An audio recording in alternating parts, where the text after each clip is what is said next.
Pero mientras todavía estamos discutiendo si la cuarentena aguanta o no aguanta, el pico llegó o no llegó, hubo una información que fue creciendo con el correr de los días y tiene que ver con un disco rígido que encontró la titular de la AFI, Graciela Camaño, en la AFI. Se encontró ese disco rígido que se había borrado información y fue recuperada. A partir de ahí, ella hizo una presentación judicial, el fiscal Dilelo, que es el que instruye la causa, pidió una serie de medidas, pero atención con eso porque arranca una bola de nieve que no se sabe dónde va a parar. ¿Por qué? Porque primero se supo que había una lista de diputados, incluso algunos diputados aliados al gobierno de Mauricio Macri, entre los que les habían pinchado los correos electrónicos. Ahora se sabe que entre los nombres no conocidos había gente que eran secretarios, dirigentes más anónimos de partidos políticos, como el Partido Nuevo Encuentro de Sabatella. Y empieza a haber una preocupación porque está circulando, aunque todavía no aparecieron, que había seguimientos fotográficos.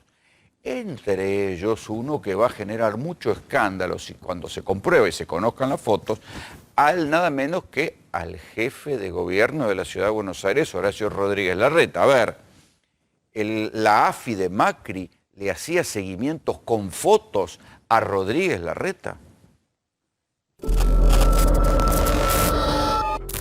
Acaban de imputar nuevamente a Mauricio Macri, a uno de sus mejores amigos, Gustavo Arribas, que es el titular de la Agencia Federal de Investigaciones, la famosa AFI. El relato que hace la nueva titular de la AFI, Cristina Camaño, es que en un momento dado descubren un disco rígido que circulaba en la AFI y que dentro de ese disco rígido estaba borrado.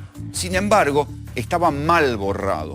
A partir de ahí se supo que en ese disco que estaba mal borrado había correos pinchados.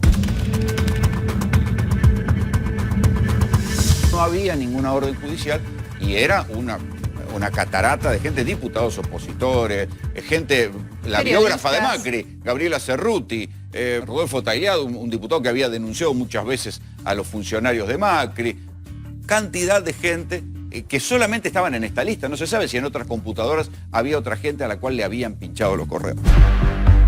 En México y en varios países latinoamericanos se está utilizando un software de espionaje que se llama Pegasus. Es un software que supuestamente está concebido para venderse a los gobiernos. Has been tracked to 45 countries around the world.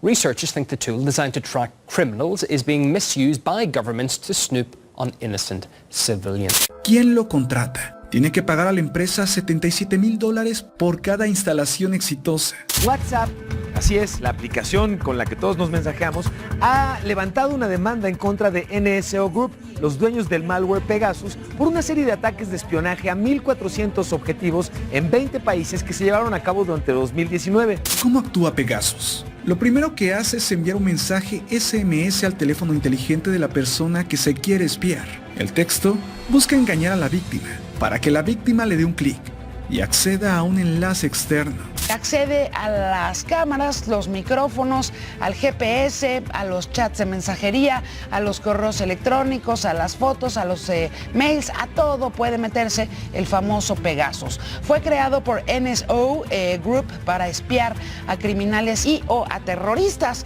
Se ha empleado para espiar a los periodistas, a los activistas y a los opositores. Y no dude usted que a los propios. Vino a la Argentina el primer ministro de Israel, Benjamín Netanyahu, con una comitiva de empresarios especializados en ciberseguridad.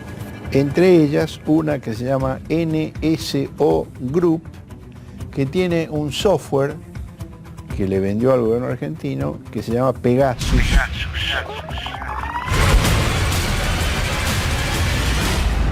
¿Por qué les digo que es una bola de nieve y por qué les digo que esto recién empieza? Primero fueron correos, ahora se está pensando que hay fotos, de hecho aparecieron también fotos.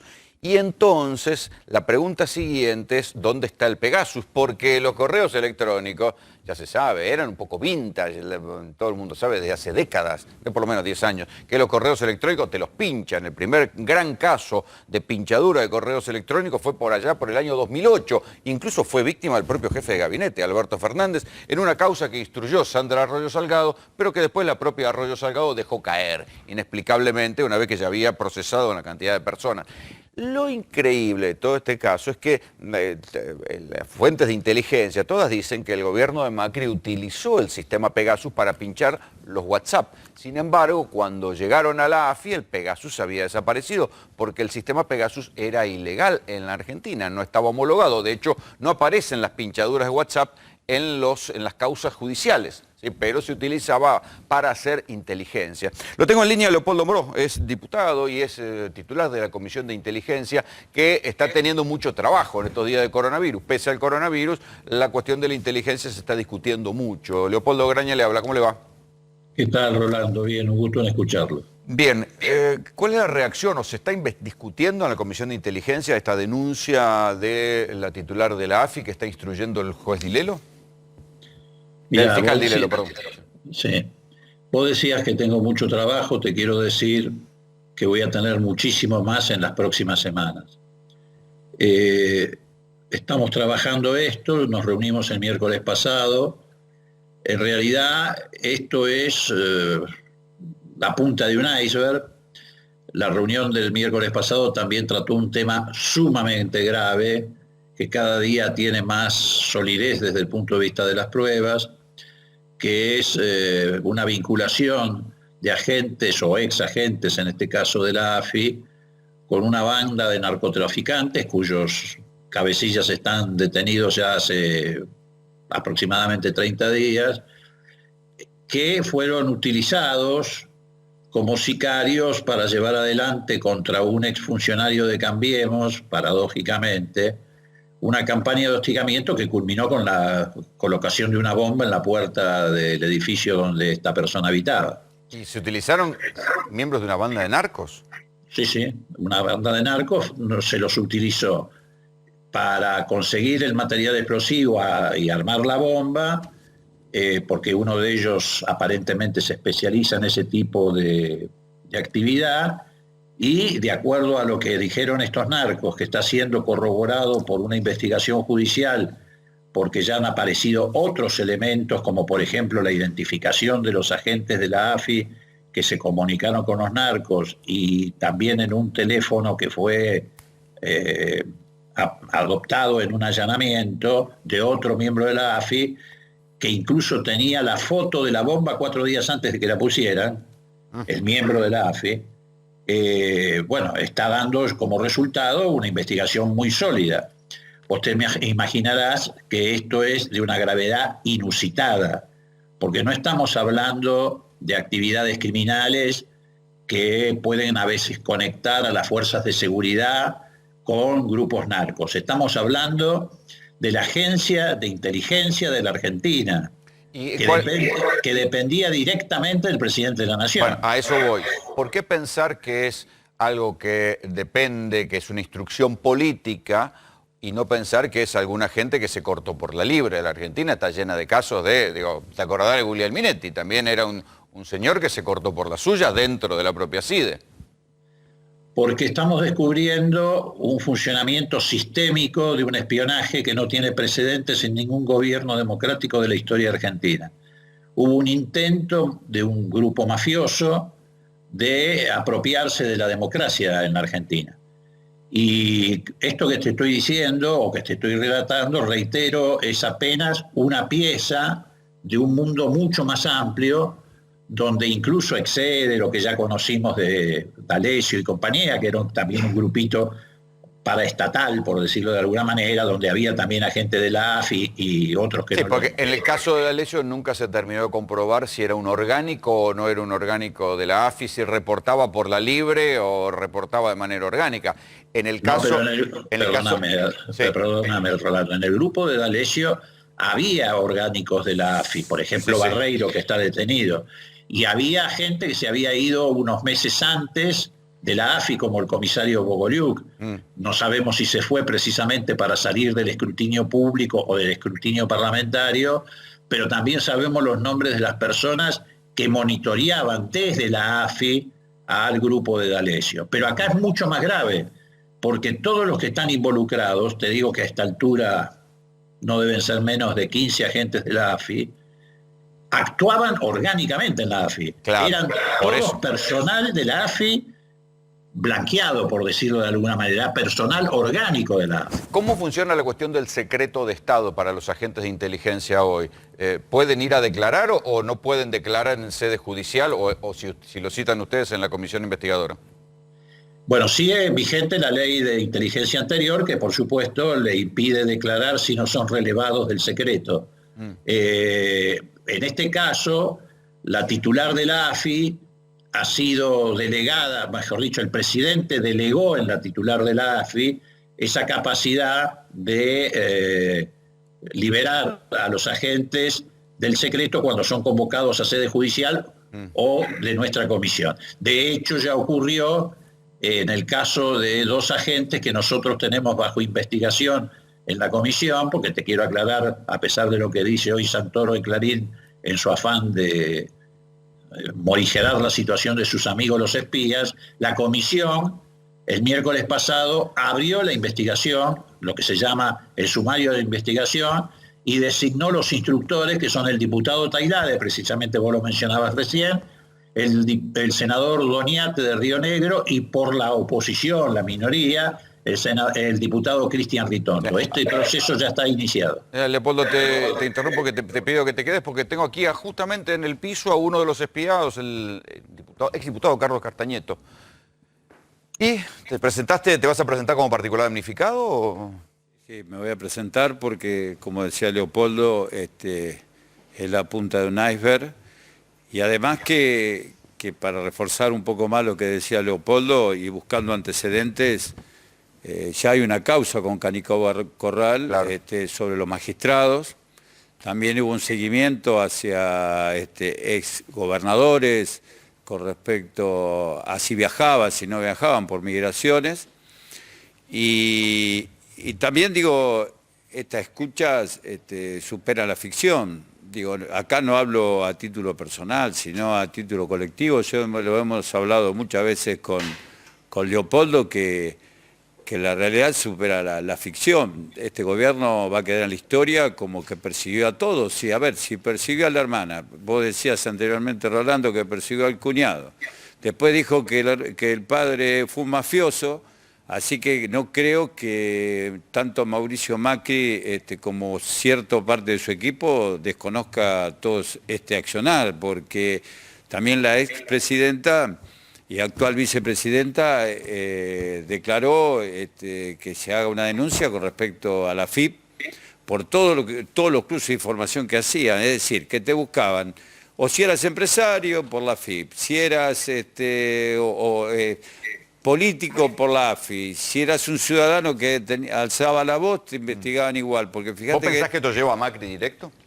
Por supuesto que sí, a Macri, y también tiene una estrategia política que lo hemos vivido durante los 4 años de gobierno de Macri. Sale uno a hablar, te distraen, ahora sale la ex ministra Bullrich, como no va a ser candidata a nada, habla ella, y tanto Marcos Peña como Vidal como Macri no salen a dar la cara. Si esto hubiese sido al revés, en nuestro gobierno hubiese sido un escándalo. Yo creo que es la punta de un iceberg y a su vez, digo, es una amiga dentro de un pan, porque el gobierno, digo, nosotros éramos conscientes, con Leopoldo hemos hablado mucho, éramos muy conscientes que éramos perseguidos. Cada vez que fuimos a defender al pueblo nos siguieron, mismo en el Instituto Patria, hay en esa lista de escucha hay un secretario de una secretaria de Oscar Parrilli, hay compañeros. Esto se inicia cuando Cristina decidió armar Unidad Ciudadana.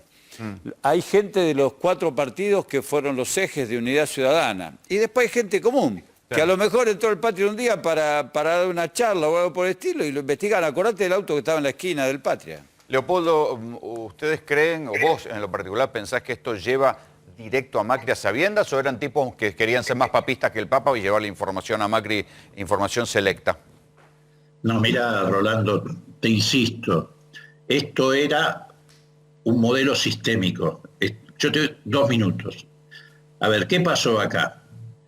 El gobierno de Macri, el propio Macri, llega, mejor dicho, al gobierno, sobre todo a raíz de dos circunstancias muy particulares.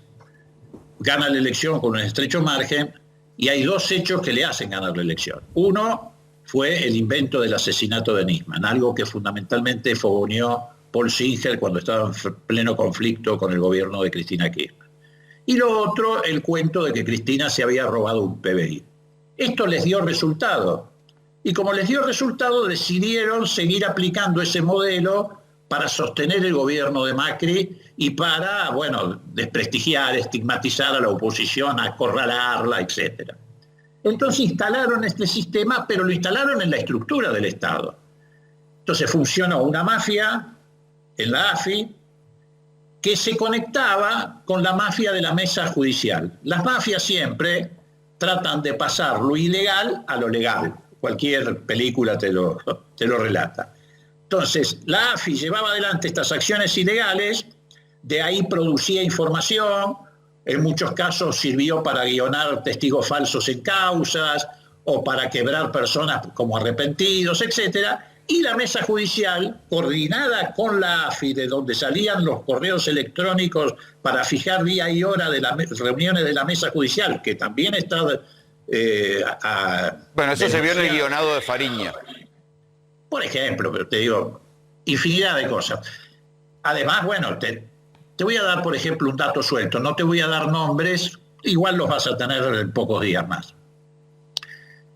Mirá hasta dónde llegaron. No es solamente la pinchadura de los correos electrónicos. Te diría que a esta altura, si se me permite la expresión, es una inocencia alrededor de lo que hicieron. Hay seguimientos personales con motos. ¿Es verdad que hay fotos de Rodríguez Larreta? No te voy a dar nombres. Lo que te puedo decir, por ejemplo, que hay un funcionario muy importante del gobierno de la ciudad, donde la AFI de Macri le infiltró el personal doméstico, la mucama. ¿Y esto cómo lo saben ustedes? Bueno, esto se va sabiendo porque hay investigaciones judiciales que están en curso y en pleno desarrollo.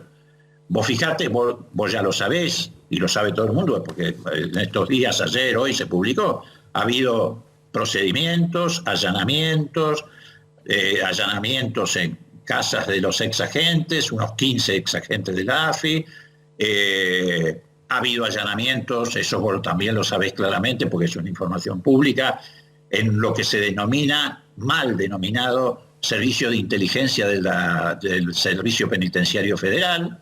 Una cueva en la calle Varela fue allanada por un juez, por el juez de Villena de Loma de Zamora. Entonces, esto era un funcionamiento mafioso, eran tres patas fundamentalmente. La mafia de la AFI, produciendo todo este tipo de circunstancias, la mafia y la mesa judicial, que es una asociación ilícita, y por supuesto la mafia del Banco Central, que era la que promovía la fuga de capital de 86.000 millones de dólares, que en definitiva era el objetivo final del accionar del gobierno en esta dirección. Carlos, ¿ustedes ven que va a avanzar la justicia o cuando llega Comodoro Pi se conocían todo de antes y esto va a quedar en una cañita voladora? Yo creo que va a avanzar, confío mucho en el fiscal y también considero que habría que unificar, porque el origen, digo, de la investigación a los magistrados, el origen de la investigación a los gobernadores, la investigación que se ha hecho ilegal también desde la FIP, yo creo que, y con todo lo que está hablando Leopoldo, me parece que va a ser una mega causa y esto no tiene que quedar en el tintero, porque, vuelvo a insistir, por ahí hoy estamos hablando de dos personas que estamos en política, pero toda la ciudadanía ha sido investigada. Los propios aliados, hay una cantidad de pinchados que eran aliados propios de Macri. Sí, pero aparte cuando uno tira, fíjense el grado de investigación que tenían, porque cuando tiraba un tuit cualquier persona iba y lo iban a buscar, entonces quiere decir que tenía investigado los 40 millones de personas que viven en este país. Por eso creo en la justicia y que esta causa va a tener ribetes mucho más grandes y van a tener que dar muchas explicaciones, porque me parece que en democracia no vivimos para esto. Como decía Leopoldo recién y coincido plenamente, vivimos democracia para mantener derechos, derecho de libertad de expresión, como se debate en este programa, se debate en varios lados. Podemos tener distintos criterios de cómo hay que enfrentar el coronavirus, pero otra cosa es violar la Constitución y la libertad individual. Carlos Leopoldo, les agradezco el contacto y bueno, vamos a seguir atentamente lo que está pasando con este tema. Muchísimas gracias.